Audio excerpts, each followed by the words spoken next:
Okay, I want you to just close your eyes for a second. Let's transport ourselves back in time. All right, I'm with you. The date is January 15th, 1947. It's about 10 in the morning. We're in Leimert Park, Los Angeles. And it's chilly.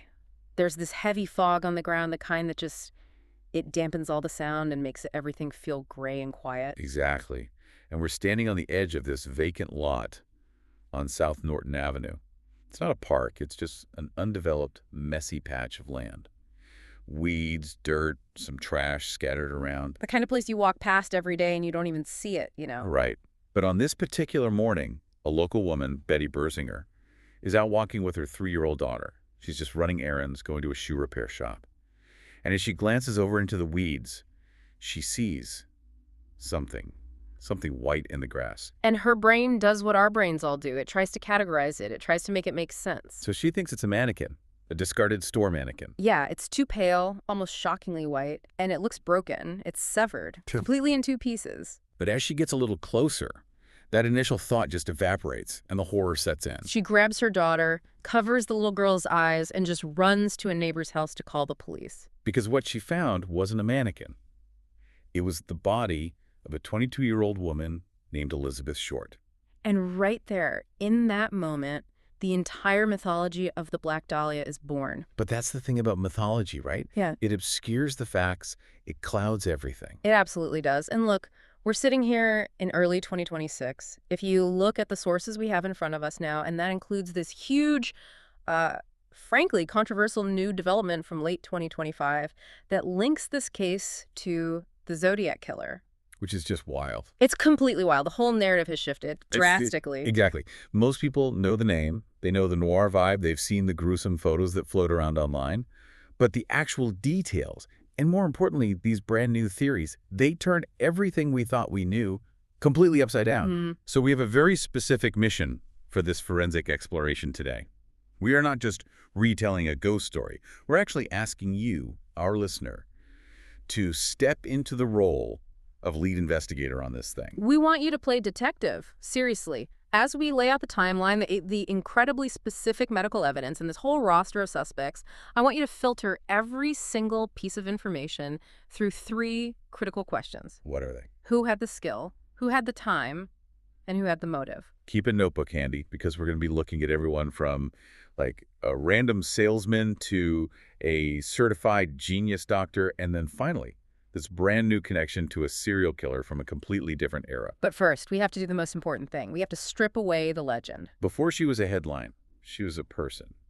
Who was Elizabeth Short, really? That is the most important place to start, because the media in 1947, they essentially assassinated her character before the police even had a chance to find her killer. They created a caricature. A total caricature. They called her a prowler of Hollywood Boulevard and adventurous.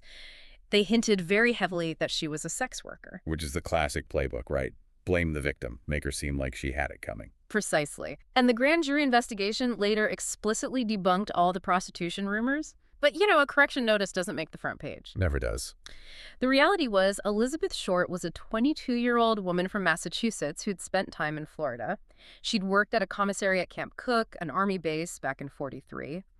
She wasn't some kind of predator. She was just a young woman trying to find her way in the world. And she'd been through some real tragedy. I mean, looking at the sources, she wasn't just some party girl drifting through Hollywood. She was engaged at one point. She was, to a Major Matthew Michael Gordon Jr. And this detail, it just breaks my heart every time I read it. Tell us about him.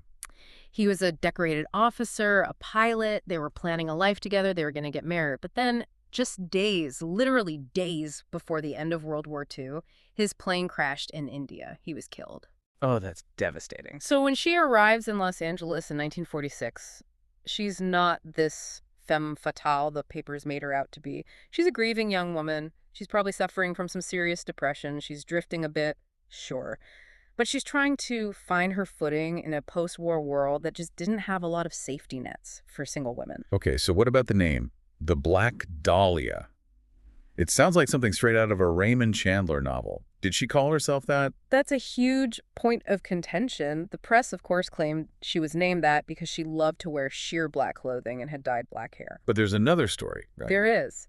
The other story is that some patrons at a drugstore in Long Beach coined the name as a play on the 1946 Alan Ladd movie, The Blue Dahlia. So as a pop culture reference? Maybe, but honestly, it was most likely a branding exercise by the press after she died.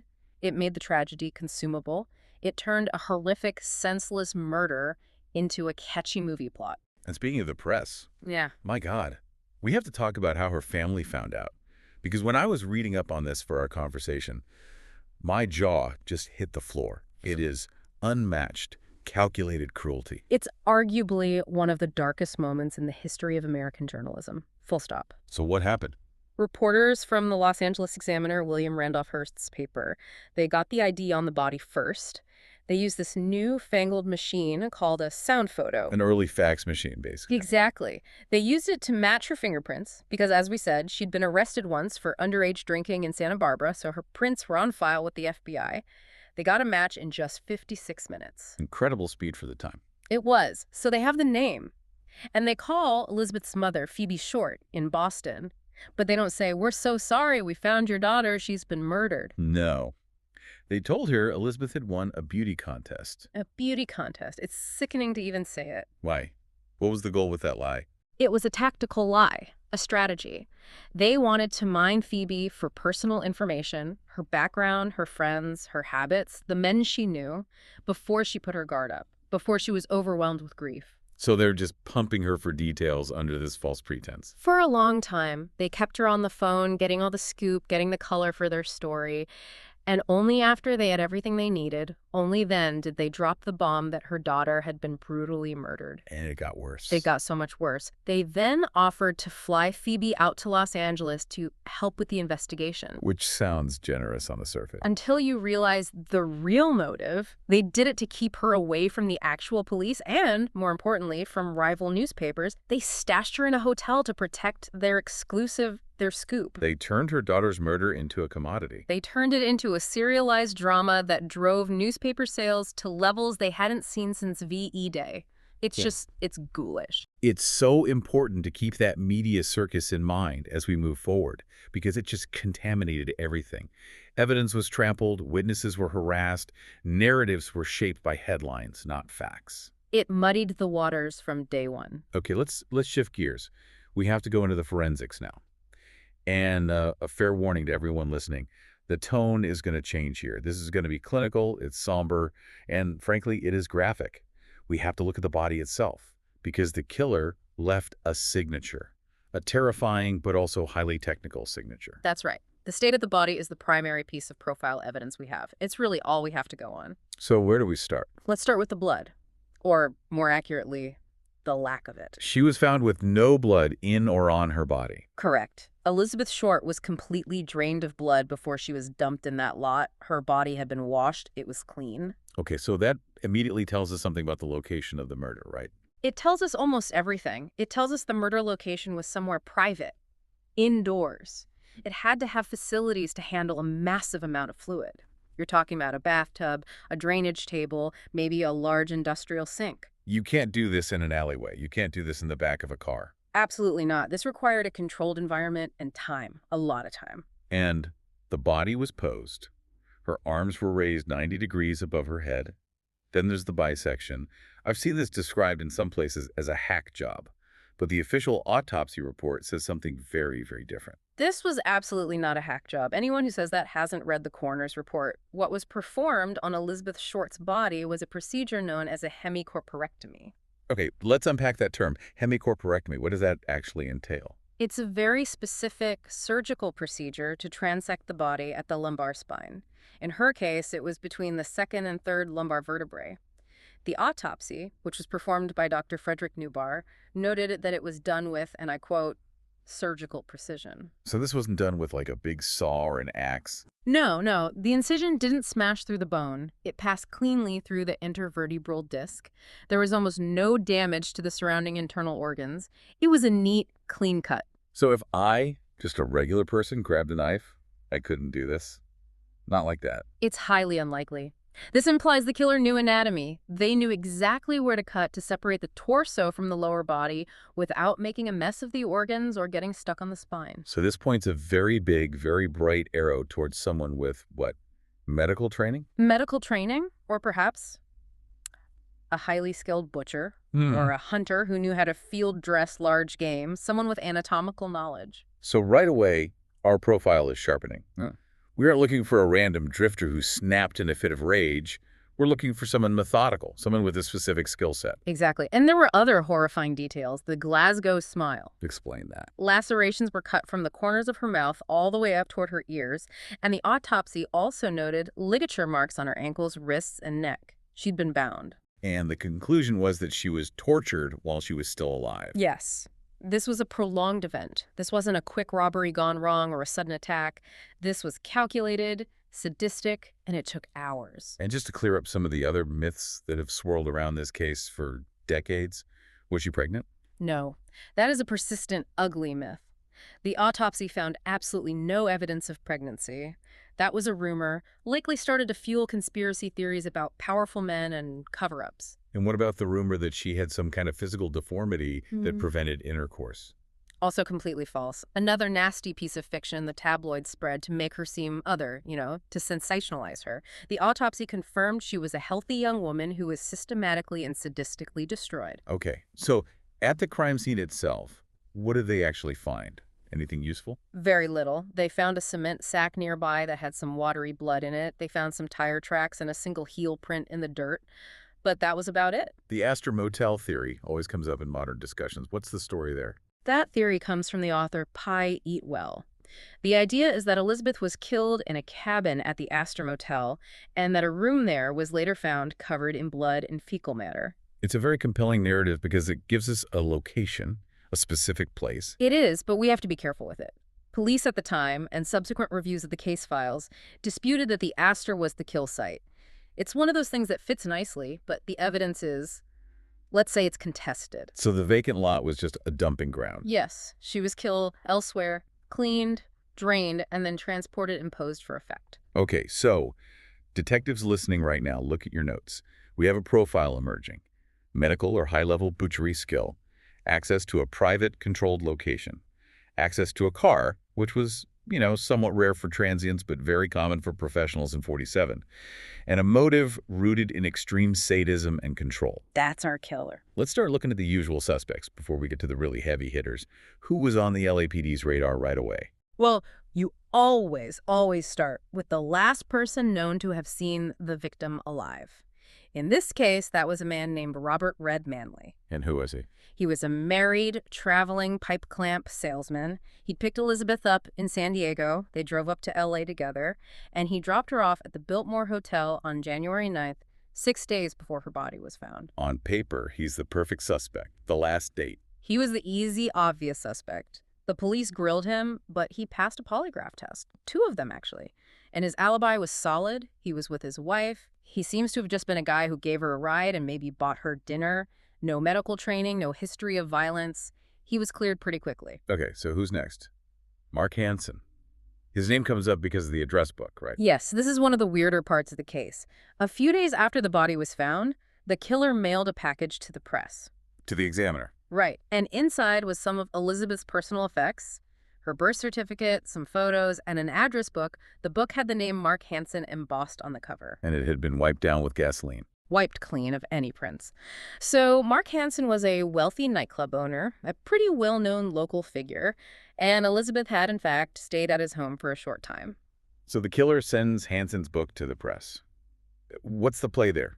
Is it a frame job? Is he trying to point the finger at Hansen? That's the dominant theory. That the killer was taunting the police and maybe trying to frame Hansen. The police certainly thought so. They actually bugged Hansen's house, hoping he'd crack under pressure or confess to a friend. Did he get anything? Nothing. Not a single incriminating word.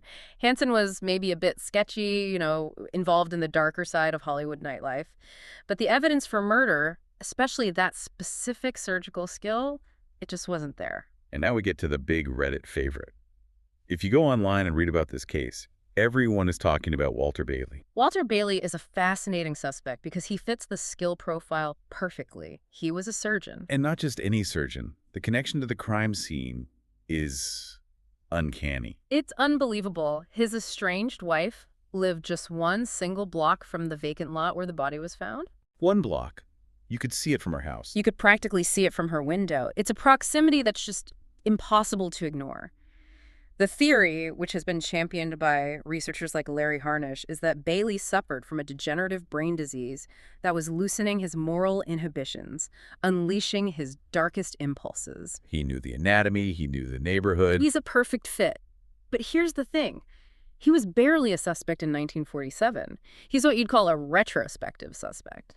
Someone we look at now with all the files laid out and say, how on earth did they miss him? It's just wild that a surgeon living a block away from where a surgically bisected body was found wasn't the first door they kicked down. It is. But you have to remember, this was 1947. No computerized databases, no DNA. Connecting those dots was so much harder. But now we have to talk about the man who, for the last 20 years, has been the prime suspect for so many people, Dr. George Hodel. George Hodel feels like a character from a movie. He's not just a suspect, he's like a supervillain. He is a lot to process. The man had a genius-level IQ, reportedly 186. He was a prominent physician, a surgeon. He lived in this famous house in Hollywood, the Sowden House, designed by Lloyd Wright. I've seen pictures. It looks like a Mayan temple or some kind of fortress. It's an imposing, strange place. It is. And the person pointing the finger at him, the one who built this whole case, isn't just some random web sleuth. It's his own son, Steve Hodel. Who was a former LAPD homicide detective. That's the part that always gets me. Can you imagine investigating your own father for one of the most famous murders in history? The psychological weight of that must be immense, and Steve Hodel has done a huge amount of work. He argues that the Sowden House was the kill site. He points to the fact that his father, George Hodel, was already on the police radar for a completely different and disturbing reason. The incest trial. The incest trial. He was accused of molesting his own daughter, Tamar, in 1949. He was acquitted, but the trial itself revealed this very dark, perverse, and controlling side to his private life. It put him squarely on the LAPD's radar. And in this case, there's a wiretap too, right? But this one actually caught something. This is what many people consider the smoking gun. In 1950, after the incest trial, the DA's office secretly bugged George Hodel's home. Okay. And on one of the tapes, Hodel is heard talking to a visitor, and he says, and this is a direct quote, "Supposing I did kill the Black Dahlia. They can't prove it now. They can't talk to my secretary because she's dead. Maybe I did kill my secretary." Come on. Supposing I did kill her. That is just chilling. How do you explain that away? It's incredibly difficult. But the expert view requires us to play devil's advocate for a second. Hodel was a known narcissist, an incredibly arrogant man. Was he just boasting? Was he taunting the police because he suspected, or maybe even knew that they were listening? The context is murky. But there's more than just the quote. There is. Steve Hodel, going through his father's things years later, found receipts for cement bags, the same brand and size as the one found at the crime scene, purchased by his father shortly before the murder. That's a strong physical link. It is. And Steve Hodel doesn't stop with the Dahlia case. He connects his dad to, well, to everything. The lipstick murders in LA, other murders in Chicago, even the Zodiac killer. And that's where he starts to lose some people, right? It becomes the supervillain theory. Exactly. And that's where he loses some credibility with the broader true crime community. The idea that one man is responsible for basically every major unsolved crime in California for 30 years is, statistically improbable. But the specific case against George Hodel for the Black Dahlia murder, the medical skill, the house, the physical evidence, the wiretap, that remains very, very strong. Speaking of other crimes, we have to mention the Cleveland torso murder. Because anytime you hear torso cut in half, that case in Ohio from the 30s comes to mind. Absolutely. The Mad Butcher of Kingsbury Run. That was Elliot Ness's big unsolved case. And the similarities are striking. The killer dismembered drifters, often bisected them, washed the bodies. Very similar MO. Very. And what's really spooky is there was a letter sent to Ness in 1938 where the killer claimed he was moving to California to take it easy. So, could it be the same guy? A killer who was active in the 30s and then resurfaced in LA in 47. It's possible, but there's a key difference in the signature in the MO. The Cleveland killer almost always decapitated his victims. The head was usually missing. It was part of his thing. Elizabeth Short was not decapitated. Her face was left intact, albeit horribly mutilated. And serial killers don't usually change their signature like that. They typically don't. Yeah. Changing from head removal to bisection only is a pretty significant shift. It's not impossible, but it argues against it being the same person. Okay. So we've covered the history. We've gone through the classic suspects. But now we're entering the new territory. This is why we're really talking about this case today. We are talking about events from late 2025 and early 2026, a brand new theory that has just blown the dust off this entire case file.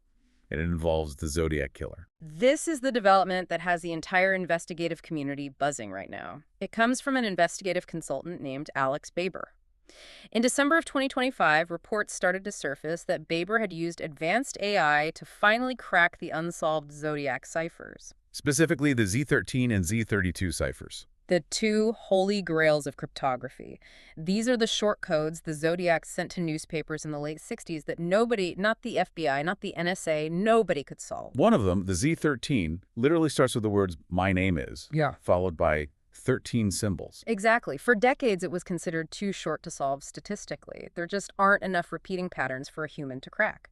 But Baber claims that by using AI to cross-reference vast databases, census data, military records, letter patterns, the cipher reveals a name. And that name is? Marvin Merrill. Marvin Merrill. Who is he? And how on earth does the Zodiac suspect from the late 60s connect to the Black Dahlia who was killed 20 years earlier? Well, before he was Marvin Merrill, his name was Marvin Margolis. He was a World War II veteran. He served in Okinawa, where he was reportedly buried alive in a cave during a bombardment and had to dig his own way out. My God. That's horrific. That kind of trauma, it fundamentally changes a person's brain.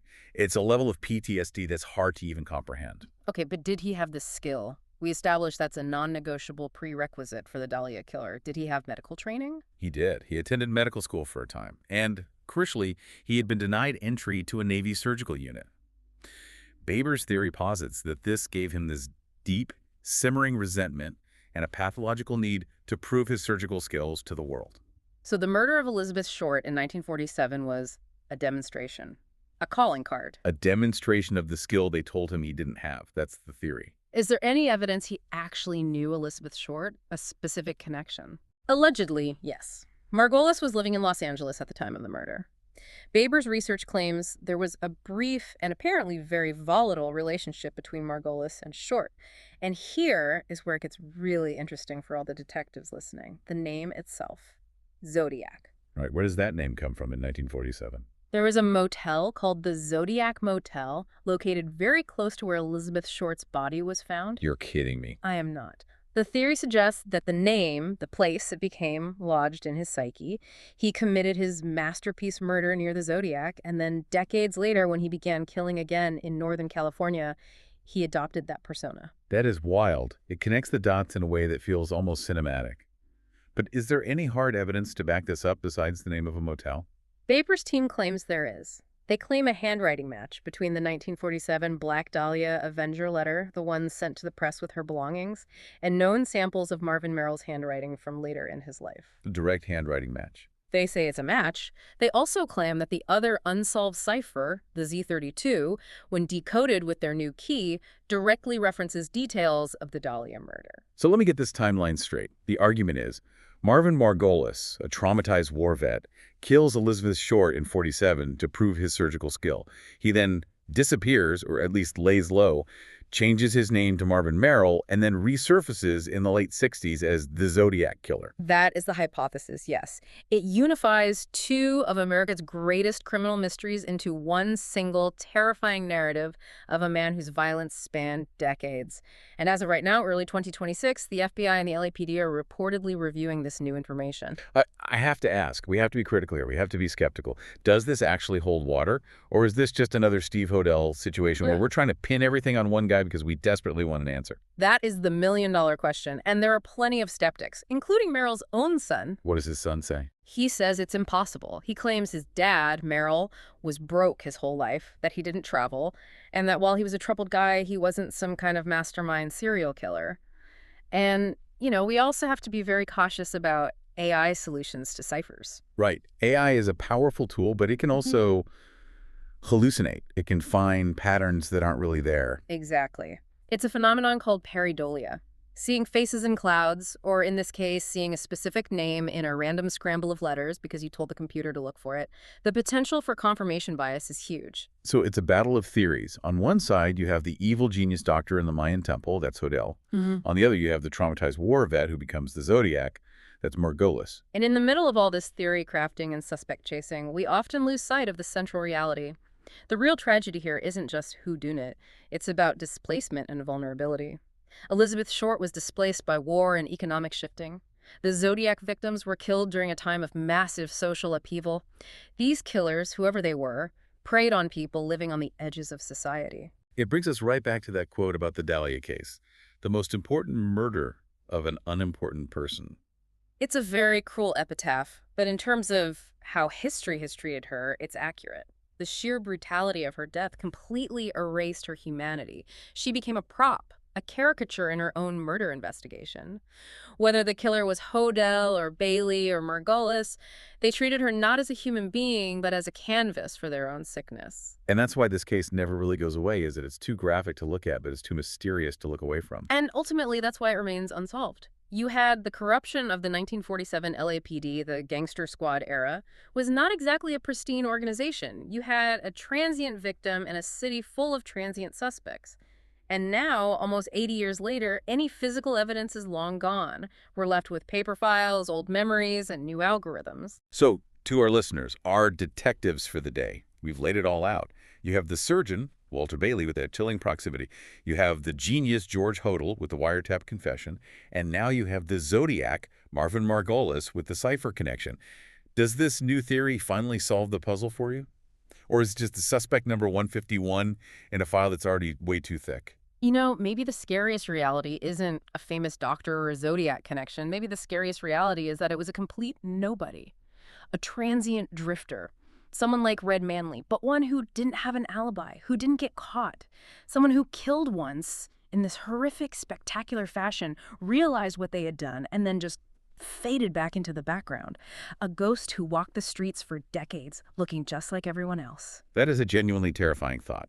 That the monster wasn't some supervillain, but just an ordinary person who got away with it. It is. And if that Z13 cipher really does say Marvin Merrill, then we have to rewrite American criminal history books.